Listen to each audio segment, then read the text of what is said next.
Hey friends, it's Kelly. I am doing such a nerd alert thing today. I'm drinking coffee and reading to you on this podcast a original paper that was published in 2021.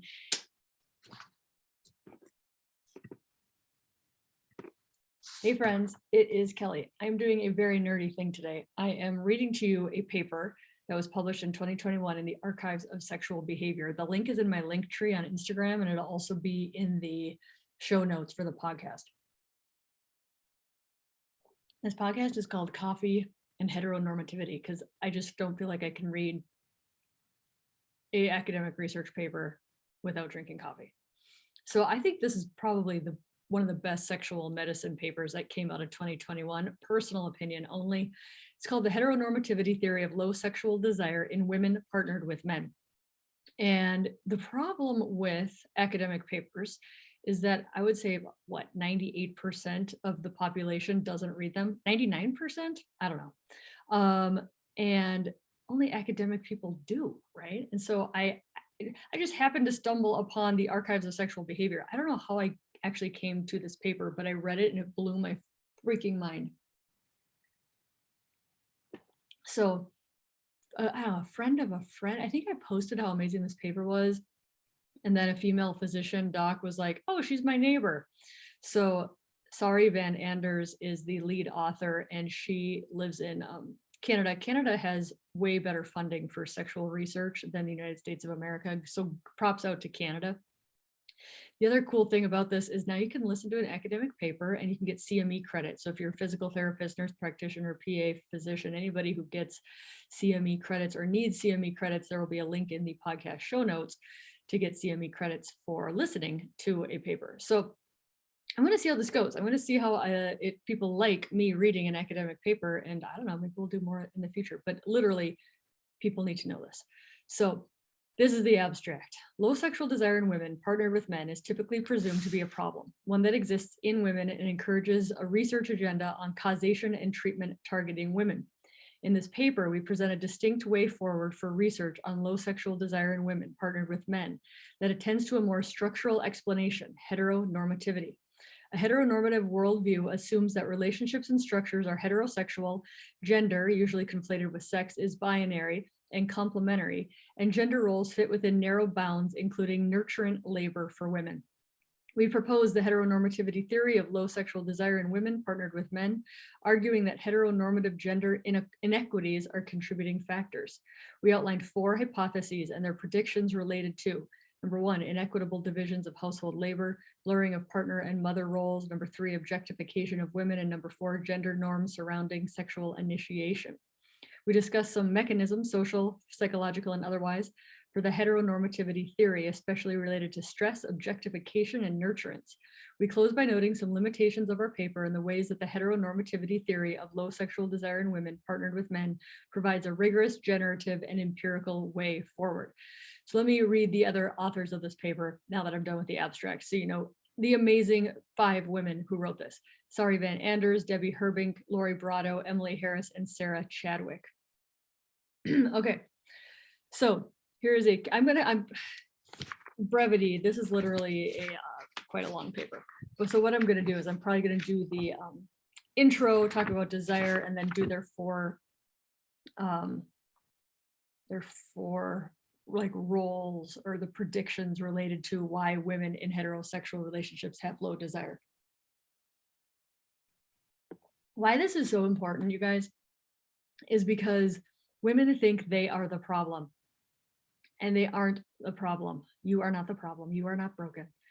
It's the way we're socialized. It's the way gender roles set up the unequal distribution of work and in partnerships, the role that women have to their partnered man, right? The role of a mother, mothering is not sexual, right? So all these things that create low desire in us, and then we think we're the problem.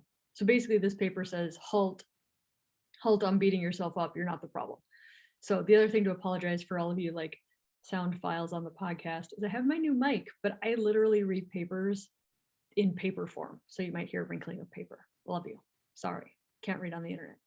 Okay, So introduction, in this article, we propose the heteronormativity theory of low sexual desire in women partnered with men. In doing so, we aim to provide an empirically grounded approach to low desire and avenues for further research that takes relationships, genders, and inequity into account. We discuss sexual desire, what it is, what low desire is, whether low desire is a problem, and if so, why, where, and for whom, and then discuss specific hypotheses and predictions derived from our theory. To begin, we present a case study from one of the co-authors' clinical practice that exemplifies how contextual factors contribute to low desire, but are often ignored in favor of individual-based biomedical solutions. So here's a case study of one woman's low sexual desire. Denise is a fairly representative of women seeking treatment for a perceived loss of sexual desire and certainly is not an outlier. She's 42, been married for 15 years, and works full-time managing pastoral services in a large hospital. She sought treatment in major medical center after complaining of very low level of sexual desire for the past 2 years following the birth of fraternal twins. Denise and her husband James had struggled with infertility for 7 years before the successful conception from IVF. Over those 7 years, Denise became engrossed in tracking the monthly ovulation cycles and making sure that intercourse happened at least once per her ovulation period. And like many, she had an elaborate series of activities following sex to help ensure the successful implantation of the fertilized egg. Sex became focused exclusively on reproduction. Their previously enjoyed foreplay activities ceased altogether, and neither experienced much of any satisfaction following these ritualized encounters. Since the birth of the twins, Denise felt a great sense of loss after leaving her previously rewarding job. James' work increased in duration to compensate for the shift in income, and Denise's identity as a mother superseded any sense of herself as a partner or a lover. She lost desire for sex and for James completely, and perceived his requests for sex as intrusive. They were yet another demand placed upon her following a full day of devoting herself to 2 demanding children who slept no longer than 4-hour intervals throughout the night, even now at 22 months old. James withdrew from childcare and household chores and activities, in part due to exhaustion following his 14-hour workdays, and in part to punish Denise for withholding sex for him. She resented him for expecting that she would be the sole caretaker for their children and lost attraction for him as he increasingly retreated to online gaming late at night after the twins were asleep. They almost never went to sleep at the same time of the night. Conversations were centered around issues of the children or their financial situation. The topic of sex was avoided because it resulted in Denise feeling like she was responsible for their current situation. Denise felt considerable distress over the situation, both for a concern about hurting James, but also because it left her feeling incomplete sexually and like she was truly missing out on an experience that she perceived most other women were enjoying. They decided to seek out sex therapy after Denise's family doctor identified their sexual disconnection as a potent stressor on her life. A thorough assessment by a sex therapist led Denise to vocalize her criticism of James. She verbally berated him for going flappy during intercourse attempts. He responded by blaming her for being too critical of him. The layers of their sexual and relational strain were numerous and palatable. And yet, as they went to leave the end of their first session with the therapist, James turned to the provider and asked point blank whether she thought that the female Viagra could help solve their woes. This case study is one example of the issues plaguing perceptions of low sexual desire in women partnered with men. That is, while James and Denise's situation seems an obvious example of contextually determined low desire, James ascribed the problem to a biological dysfunction in Denise's body. The idea that low desire rests in the individual reflects an essentialist view of sexuality that has been advanced by the medical field for decades and cogently critiqued. As such, James's reaction is not particularly surprising or uncommon. An essentialist view of sexuality, sexual desire is considered an innate and universal part of human biology. It is assumed to be built into all people as it is into non-humans by evolutionary forces that drive us to reproduce. Guided by these assumptions, medical approaches have framed sexual desire as a result of physiological processes that are essential to, quote, normal human function and survival. Accordingly, problems like, quote, low desire have been framed as a result of physical dysfunction within individuals. But why have essentialist medicalized views of sexuality come to monopolize how people understand low sexual desire? One argument is neoliberal, that locating the problem of low desire in individuals' bodies has high financial stakes. Naming low desire as an individualized biological dysfunction creates a demand for biological, i.e. medical solutions, thus pharmaceutical companies stand to gain by selling treatment. It is therefore perhaps no surprise that those with a vested interest in the DSM-5 criteria for sexual dysfunction sometimes have strong ties to the pharmaceutical industry, or that this industry has invested millions of dollars into making sure that lay people like James see the, quote, female Viagra, quote, as the most logical and purchasable solution to their sexual problems. Locating problems in physiological parameters can be an improvement over sin or morality-based lenses related to health. as health is often understood through sin and morality-based lenses. Yet contextual problems are not simple or quick to solve, which makes the idea of an easy-to-take pill a more attractive option. For example, in the case of James and Denise, writing off low sexual desire as a problem within Denise's body positions the problem as out of James's control, disconnecting it from his own behaviors. He can therefore continue to presume that Denise will be the sole caretaker of their children and he can play video games as he pleases, all with no expectations for him to attend to the couple's sexual issues or their divisions of labor. Of course, that is not to say that everyone holds essentialist, medicalized views of desire. Many current conceptualizations of desire suggest that low desire is shaped by the unique interpersonal dynamics of a given relationship, and there is evidence that this perspective is growing. For example, the DSM-5 diagnostic guidelines for female sexual interest/arousal disorder outline that clinicians should consider partner factors. Example, partner's sexual problems, partner's health status, relationship factors like poor communication, individual vulnerability factors and stressors like emotional abuse, job loss, and medical factors as important contributors. This is certainly an improvement over previous versions of the DSM, which did not include suggested assessments of non-medical correlates. But as we mentioned previously, this still locates the diagnosis in the individual, with other factors as something that impacts the process, and it avoids structural issues by individualizing even the relational and cultural factors. However, James and Denise's situation is not unique. It reflects what has become a suspiciously common pattern in women's relationships with men more broadly, where a woman's sexual desire disappears and or becomes too low, and that is deemed a dysfunction within the woman. This pattern is suspicious because the numbers of women reporting low desire are so high that they might be modal, if not ordinary, and they are certainly too high to reflect individual pathologies within individuals' bodies. It is also suspicious because many women who report low sexual desire describe considerably similar interpersonal problems with their men partners. Thus, while low desire is likely not an individual problem within Denise's body, the issues and inequities it results from are also likely not an individual problem within James or the interpersonal dynamics of James and Denise's specific relationship. Instead, we turn to a structural level explanation, gender norms, following other foundational work. In this paper, we explore how gender norms as a societal structure could explain low desire in women partnered with men. Oh my God, you guys, coffee break. Is your mind not blown yet? How many people know Denise and James? Totally. Okay. Gender norms are clearly at play for desire in both Denise and James, as they are for desire in women, men, and people of all gender, sexes, and sexualities. But gender norms vary in their content, applicability, and uptake, and thus do not operate in the same way across all gender sexual utilities.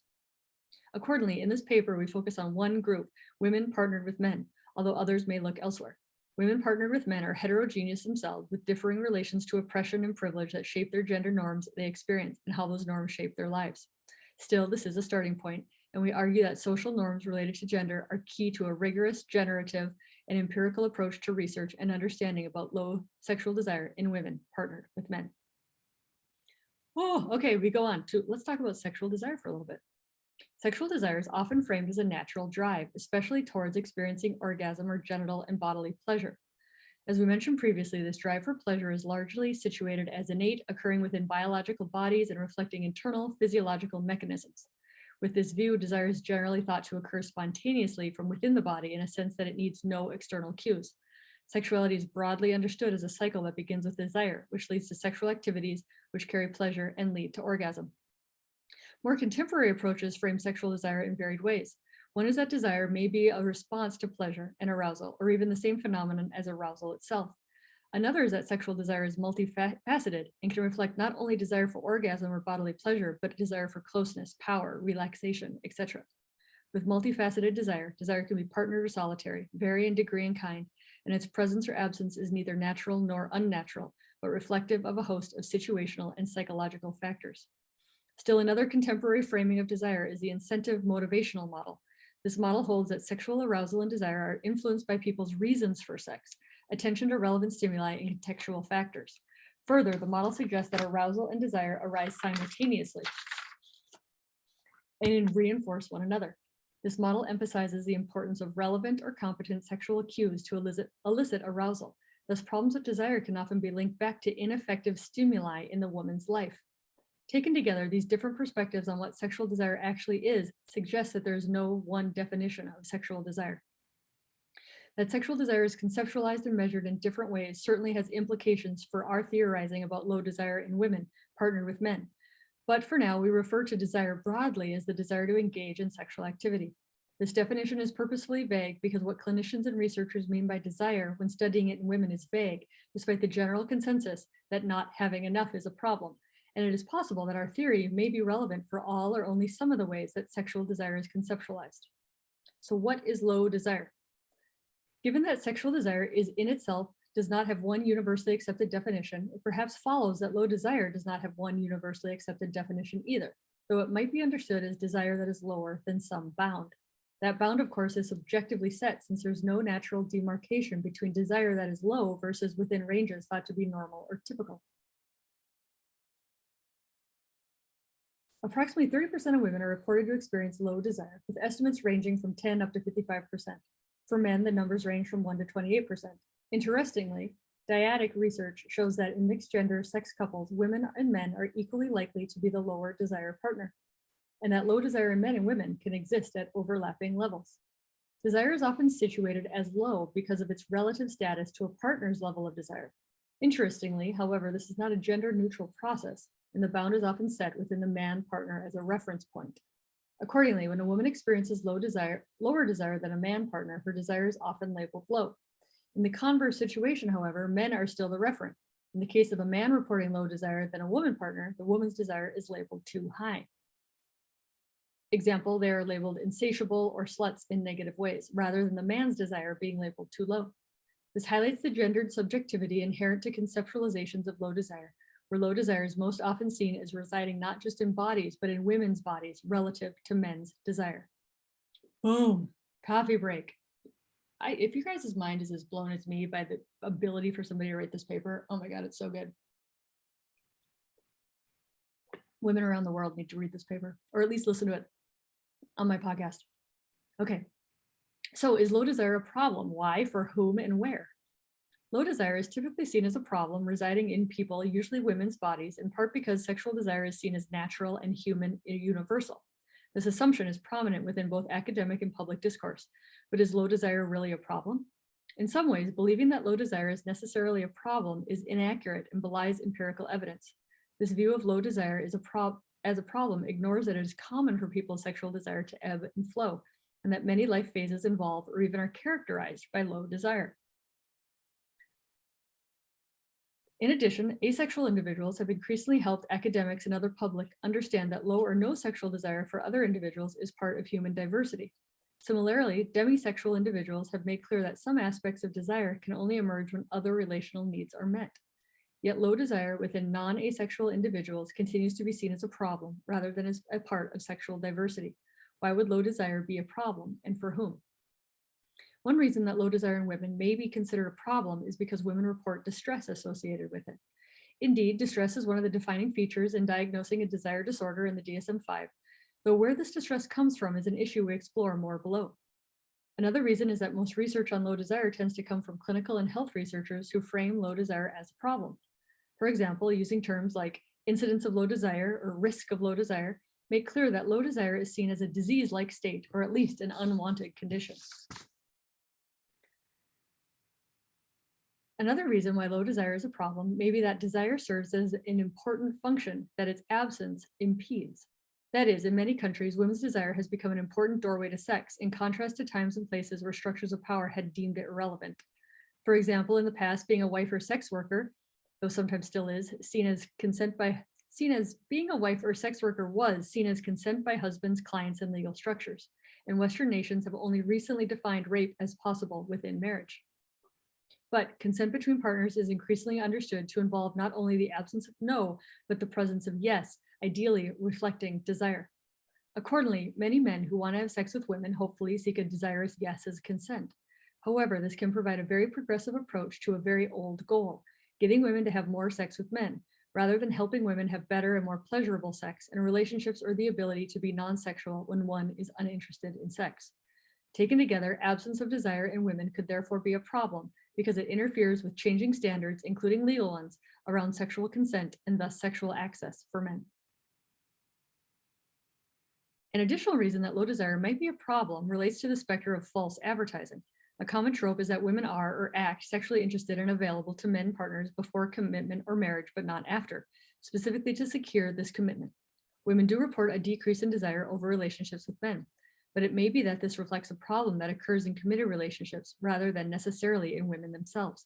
For example, when relationships shift from low to high commitment interdependency, like shifting from dating to cohabitating, most, including feminist women, are surprised by men's lack of participation in housework. Men's failed promise of equitable partnership practices could negatively impact women's desire, such that the problem is false advertising after all of a different kind. Arguing in these contexts that low desire is a problem within women sidesteps the need to attend to gender dynamics and inequities. As listed here and beyond, there are a number of reasons low desire might be seen as a problem. Research tends to focus on low desire as a problem in women, and specifically in women partnered with men. Certainly, many women want their men partners more. Certainly many women want their men partners more, and many men want their women partners to want more sex with them. But women partnered with men are not the only group reporting low desire. The focus on women partnered with men then reveals that the public, academic, and health concerns with low desire may actually be more accurately pinpointed as concerns with low desire in women partnered with men. Okay, so now what we're going to do.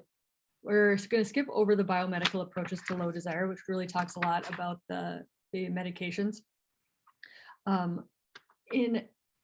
Only because you guys don't want to listen to me talk for like an hour, do you? So we're going to go now through the heteronormativity. We're going to go to the hypotheses that they bring up, because there's 4 of them. And these are the 4 hypotheses of why women have low desire when partnered with men. So heteronormativity hypothesis number 1, inequitable gendered divisions of labor leads to inequitable gendered divisions of desire. Whew, take a sip of coffee.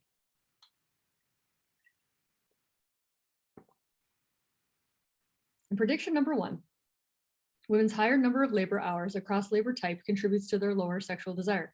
Heteronormativity brings about inequitable gendered divisions of labor for women partnered with men, cogently labeled a second shift by Hochschild and Mention in 1989, over 30 years ago, but is prevalent as ever. However, gendered divisions in some domains like the workplace are far outstripped by others like personal lives. This is true for bedrocks of heteronormative assumptions about women's and men's essences, household labor, relational labor, and childcare. Women are therefore expected to and do the majority of inside housework, including relational labor, developing social plans, relationship maintenance, family management for children and elders. Prediction 1.2, inequities in the type of chores allotted to women contribute to their low desire. Research has shown that women tend to do more of the routine and frequent chores, such as cooking, washing dishes, cleaning, and laundry. These chores are sometimes called low schedule control chores because there's little discretion as to whether, how, and when they must be done. Men, on the other hand, tend to be in charge of more high schedule control chores, such as home, car, and lawn maintenance, which are performed less frequently and with more flexibility. Absolute time spent on low but not high control chores is associated with increased psychological distress. Did you guys know that? It's amazing. Thus, the inequitable allocation of low schedule control chores may also contribute to women's low sexual desire. The psychological distress associated with low schedule control chores is part of what makes them unpleasant. In prediction 1.3, gender inequities in childcare more broadly contribute to women's low sexual desire. Childcare patterns are starkly bifurcated, with women performing 70% in heterosexual mixed gender sex couples. And this got heightened during the COVID-19 epidemic. Given these inequities in parenting, women who are parents may feel more like a mother than a partner, and our culture desexualizes parenting and mothers in particular. Of course, women might actually report finding some parenting chores more rewarding and be reluctant to give them up, but feelings can and do reflect internalized social norms and learned skills. For example, women who choose not to do this parenting labor are often penalized and are held to standards whether chosen or not. And of course, parenting labor can be rewarding, as most any kind of labor can, and is clearly valuable and important. But it is undervalued and underpaid and seen as unimportant and beneath masculinity. And it is prescribed to women whether they find it meaningful or not. Prediction 1.4, gender inequities in recreation, leisure, and relaxation also contribute to women's low desire. Time spent in labor is time not spent relaxing, and men's amount of hours in relaxation or recreation far outstrips that of women. Prediction 1.5, gender inequities in standards for household labor contribute to women's low sexual desire. The way these inequities in labor are managed or not could also impact desire. Many women report frustration at men's partners' unwillingness or inability to do tasks required for maintaining a household or family in general, but also to the standards women are held to and socialized to prioritize. Of course, since housework is perceived to be women's work, men have no reason to expect cultural judgments for failing to meet the same high standards that women are held to. Prediction 1.6, women's recognition of gender inequities in labor contributes to their low desire. Recognizing, navigating, or preventing inequities is another inequitable form of labor. Those who benefit from inequities rarely recognize them unprompted. Prediction 1.7, the inequity in women's labor to redress inequitable distributions of labor can contribute to their lower desire. Recognition is not the end of inequity labor. Once recognized, inequities can only be changed when someone makes the effort to challenge or redress them, and this can be met with resistance or resentment. Women often have to ask men to equitably share household, relational, and childcare labor, commonly called nagging. Nagging is rarely recognized as an attempt to mitigate gender inequities in labor, but it is clearly another kind of inequity labor. This prediction may be moderated by outcome and whether women recognize their efforts at addressing gendered inequities or not. Prediction 1.8, relationships with inequitable divisions of labor will have less pronounced or absent gender-sex differences in partners' desire. Images of men doing chores that are amusingly called porn for women make a more serious point than often granted. They're not just a representation of a man doing a household chore, but a man doing a chore that many women's partners refuse to do, at all or without prompt or resentment. When men partners inequitably share what would otherwise be an outsized chore list, this could free up time, decrease stress, and increase closeness and trust in ways that are beneficial to sexuality. In a study titled Why Did Passion Wane?, a number of women identified their extensive to-do list as a cause of their low desire. One woman stated, "Sex is just not the priority right now. I would rather make sure the bills are paid, clean the house. I'd rather do things that need to get done." It is not surprising that the inequitable divisions of labor would translate into inequitable divisions of desire. Oh my gosh, you guys. I just love this article. I gotta take a break. Here we go. I hope you guys are feeling like your low desire is not the problem. You are not the problem. It's what's going on in your life. I was thinking today of doing some sort of post of like, when can your low desire be a gift? Because it might help you open up your eyes to seeing what's going on in your life that is causing it and to realize that other things have to change. Okay, on to hypothesis number 2. Heteronormativity hypothesis number 2. Having to be a partner's mother dampens women's sexual desire. In prediction 2.1, heteronormativity's inequitable casting of women into caregiver mother roles to men partners contribute to the women's lower desire. While heteronormativity slots women into nurturing caregiving roles in general, this caregiving is also directed at men partners specifically. Nurturance, warm, loving, and caring treatment is a critical aspect of long-term or successful relationships, but one inequitably shared between women and men in relationships with each other. Heteronormative asymmetries in caregiving can matter not only because they are inequitable, but because they translate into dependencies that contravene contemporary norms of relationship interdependence.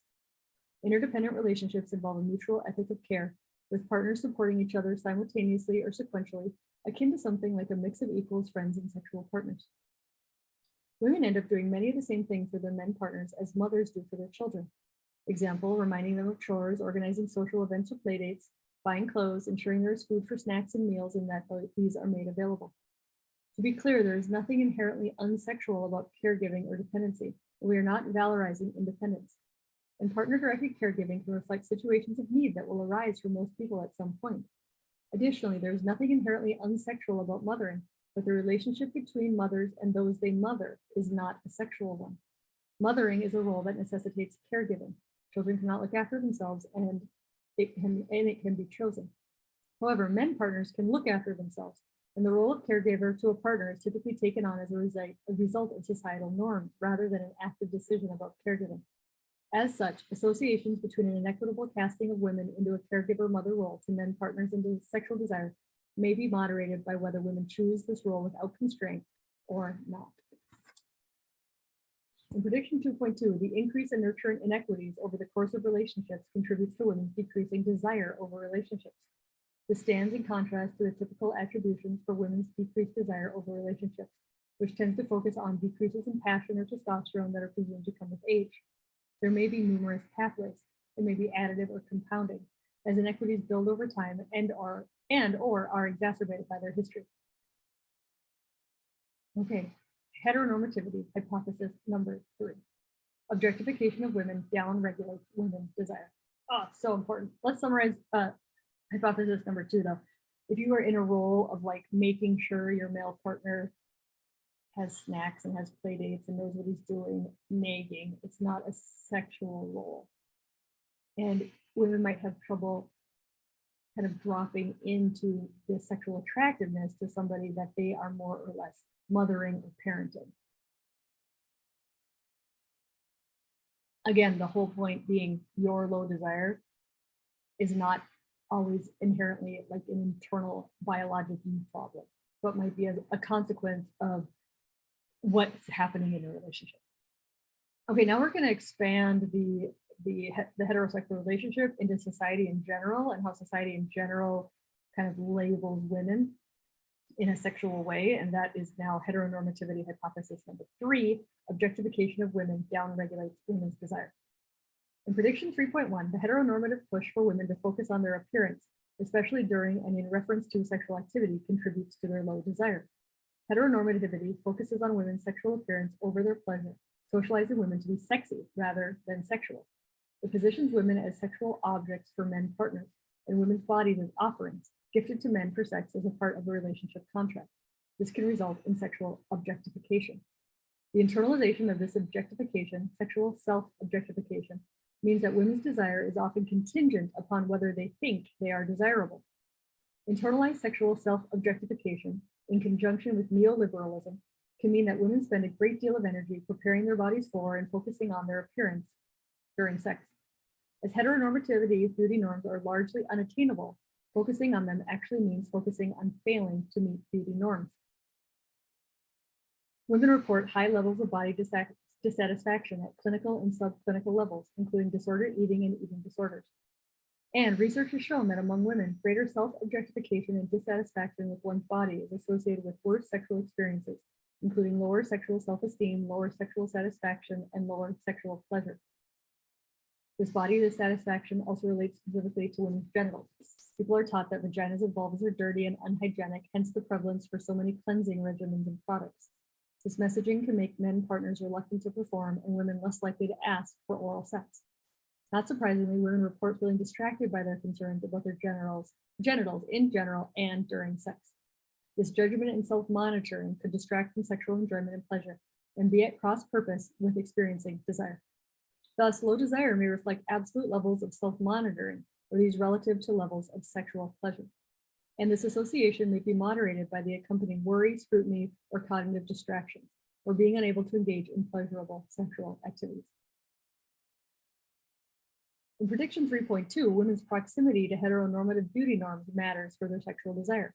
So what that means, side note, Casper speaking, what that means is like how close you think you are to being the perfect societal norm is related to your level of being desired in sexual desire. So back to the paper. While heteronormative beauty norms are generally unattainable, there are still women who are positioned closer or further away from them. Closer proximity could actually contribute to higher desire in women because there is less distance between the ideal and actual appearance. Appearance is seen as more cause for celebration than censure, and because women are taught to value being sexy over being sexual. In prediction 3.3, socioeconomic status matters in specific ways for the links between women's focus on their appearance and their desire. Effort is deeply implicated in heteronormative foci on appearance, and neoliberal imperatives hold that beauty standards might just be attainable with enough effort and expense. As such, for privileged women, socioeconomic status might be positively linked with sexual desire because more financial resources allow women to get closer to beauty standards. But these greater resources translate into even more effort, and all that entails meaning lower desire. Effects might be more complex for low-income, poor, and working-class women who are painted as crudely sexual and over-reproducers. In prediction 3.4, feminist identity influences the link between women's focus on their appearance and their desire. Feminist women do report more positive sexual parameters, which may reflect that feminism encourages women to step outside the heteronormative valuing of appearance over pleasure. In prediction 3.5, ignorance about the vulva and clitoris negatively impacts desire in women partnered with men. Sex education tends to push heteronormative objectification, focusing on vaginas as birth canals, often omitting clitorises, and near universally ignoring their arousal-induced erectile and vasocongestive properties. Sex education often is missing discourses of desire, specifically for women or people with vulvas. It tends to focus on penis-vagina sex, which many women enjoy, but fewer find consistently orgasmic or highly pleasurable. Many have made this point that the ignorance surrounding vulvas and women's sexual pleasure basically mandates lower sexual pleasure and desire in women. Mic frickin' drop, guys. Okay, prediction 3.6. The focus on men's sexual pleasure at the expense or erasure of women's sexual pleasure negatively impacts the women's sexual desire. The heteronormative framing of women as sex objects can portray sex as something men do to women. It is not surprising then that women are subject to higher rates of sexual abuse and assault. Even within consensual sex, sexual scripts increasingly and disproportionately involve women on the receiving end of rough sexual behaviors such as choking, slapping, and aggressive fellatio, while some experience as pleasurable, but many or most do not, as well as sex that moves beyond unpleasurable and into frightening territory. Even when women's pleasure is on the table, it can be in the service of men. Some men see women's orgasms as trophies, signaling the men's sexual ability rather than the experience of the woman's pleasure. Fuck you guys. This is already an explicit podcast. Fuck. Coffee time. Okay, hypothesis number 4, last but not least. Heteronormativity, hypothesis 4. Gender norms surrounding sexual initiation contributes to women's low sexual desire. In prediction 4.1, women's discomfort initiating sex will be associated with their lower desire. Sex between women and men happens more often when men want sex compared to when women want it. This is often attributed to lower desire in women despite evidence to the contrary. As a mainstay of heteronormativity, women are taught to be responsive to men's sexual initiation, but not to be agenic about starting sex, to avoid being labeled as frigid or a slut. Not wanting sex when a partner initiates is not the same as not wanting sex. It may also be that men's partners' comfort with women initiating sex will positively contribute to the women's desire. In prediction 4.2, women's discomfort with experiencing sexual pleasure outside of penetrative sexual activity with men partners may contribute to the women's lower desire. Women's sexual pleasure within heteronormative framings is fraught. For example, women partnered with men report feeling like masturbating would be cheating on their partners, and therefore do not masturbate despite wanting to. Penetrative intercourse is painted only as the only version of, quote, real sex, quote, within heteronormativity. But women have a low likelihood of experiencing orgasm, which is a highly pleasurable experience, with penetrative intercourse. Heteronormativity means that although women may want to be sexual even with men partners, they are often taught they can't be in the ways that they are more likely to feel pleasure for themselves. This ongoing separation between experiences of desire and sexual pleasure may dampen desire because it is not reinforced or followed up by sexual activity that actually leads to sexual pleasure. In prediction 4.3, seeing sex as a duty to perform with men will contribute to lower desire in women. Some women have sex they want, and some women have sex that their men partners want and that women are open to. But a number of women and almost no men have reported in a nationally representative survey that they engaged with sex because it was part of their job, a duty, or obligation of being married, which is a heteronormative hallmark. Duty sex is not very sexy, and people, including men, report losing sexual interest in the situation, as occurred in our case study above. In prediction 4.4, women's inability to refuse sex with a male partner and or within culturally induced perceptions may contribute to their low desire. Sex might be a job requirement for women partnered with men, and one that some women cannot refuse because of the lower social power. The only recently illegality of marital rape highlights this.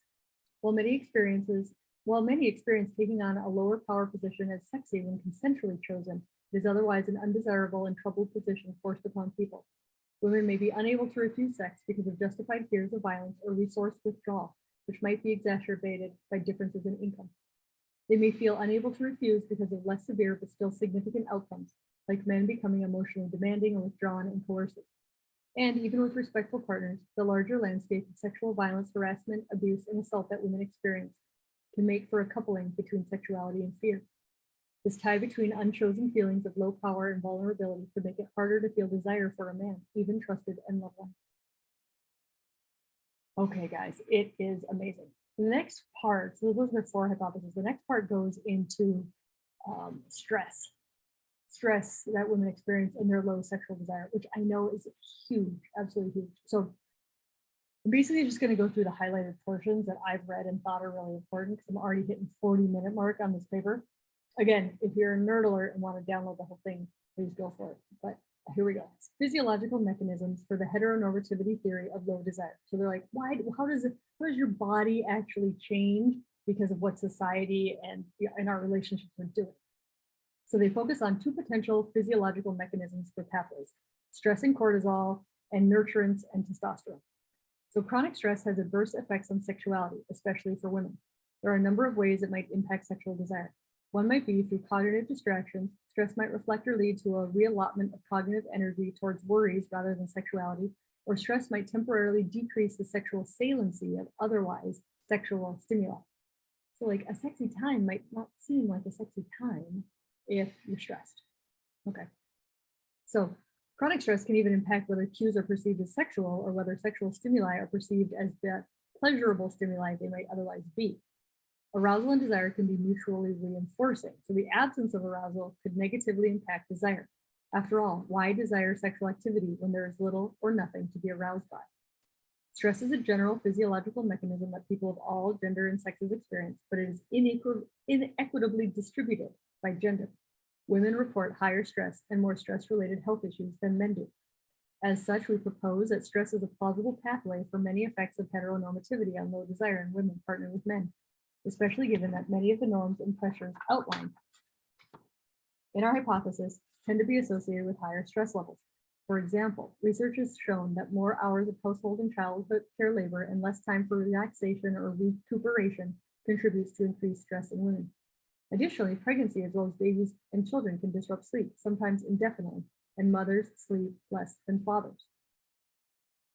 Supporting this notion more broadly, issues of sleep, physical health, and well-being and mental health are highly correlated with sexual difficulties, and indeed, many women report they are simply too fatigued to experience desire. Moreover, that low desire is seen as a medical and health issue could make for a circular association between it and chronic stress. Women come to know their desire as, quote, too low, quote, and report feeling like failures as women and partners, making for an iatrogenic source of chronic stress. Locating the problem of low desire in women's bodies and minds ultimately places the responsibility for it on women, arguably a form of gaslighting when the problem exists outside women and will not be fixed with an individual effort. This can exacerbate women's stress by placing yet another responsibility on their shoulders, but one that is impossible: to fix their desire problem by fixing themselves when they are not the problem. The focus on low sexual desire can be stressful and cognitively distracting, as women look for fixes that cannot exist. This form of sexual labor often extends beyond women who are actively concerned about their low desire to women more generally. For example, women are assumed to be responsible for keeping a couple's sexual life sexy, in part because their sexuality, example, desire, arousal, and orgasm, is seen as more complicated and, quote, difficult than men's. Most sex self-help books are targeted to women readers, and sex tips in women's magazines tend to focus on how to turn their male partners on or otherwise wow him, rather than how to enhance their own sexual pleasure or explore their own personal fantasies. This can be a very heavy cognitive load, and we have lots of things to think about and worry about before and during sex. Women have to make sure they smell good, they look good, and that they have a range of sex toys and lubricants to make sex exciting. What we know is cognitive distractions are known to complicate sexual arousal.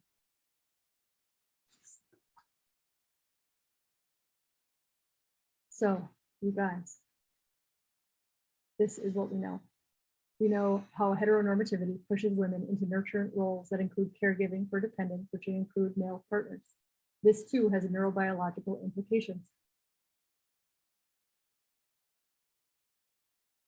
Caregiving in general seems to cue an upregulation of the nurturant system and downregulate eroticism. Accordingly, in the same ways that dependent children cue nurturance but not eroticism from mothers, men's dependence on inequitable nurturant labor from women partners might upregulate women's nurturant systems and downregulate their competitive erotic one. The mother caregiver role that women find themselves cast in within heteronormative frameworks might cue this nurturant hormonal system, lowering desire and leading women to view dependent men's sexual overtures as inappropriate, non-erotic, or even disgustful. Hormones like testosterone might be a pathway for exploring how nurturant versus erotic systems can be up or down regulated due to our behaviors.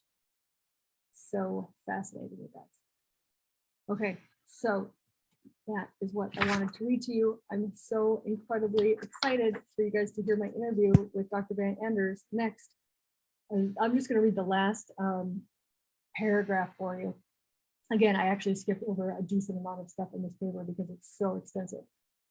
So here we go. We do not argue that heteronormativity is the only contributing factor to low desire in women partnered with men, or that social structures are the only thing shaping women's experience of desire. Similarly, though we argue that low desire is not inherently a problem, we do not argue that it cannot be one. Yet, low sexual desire in women partnered with men has been treated as a problem or pathology located within women's bodies and reflecting biomedical or psychological causes that require individual treatment. The actual research on low desire in women partnered with men belies these assumptions and shows how they are often without theoretical or empirical basis and rarely reflect the testing or even exploring of alternatives. In contrast, the heteronormativity theory of low sexual desire in women partnered with men provides a scientific and scholarly approach that is theoretically grounded, testable, falsifiable, and rooted in an understanding of sexuality that is psychological, biological, relational, and structural, and we argue has the potential to transform the landscape of this research and sexual lives. So thank you very much for my reading of the heteronormativity theory of low sexual desire in women partnered with men. I think academic papers are incredibly important, but I think what's more important is being able to translate them to the average person to say, hey, stop beating yourself up. This low desire thing, is it even real? And if it is real, is it coming from within you or from without you? And is it actually a problem, or did we just make it a problem? There's so many big, juicy topics to think about. And that's what I love so much about this podcast, is that I get to explore all these ideas. And I've found so many people who find it equally fascinating and normalizing and want to explore it with me. So check out the CME for this, get credit for listening if that's what you need to do for your profession. Give me some likes on Apple to let other women know that this is scientifically based and comprehensive and caring and normalizing, and people just do not need to feel alone in this big, scary, daunting thing that we call sexuality. So join me in a couple of days where I interview Dr. Van Anders about how awesome she is that she wrote this paper. I love you guys so much. You are not broken.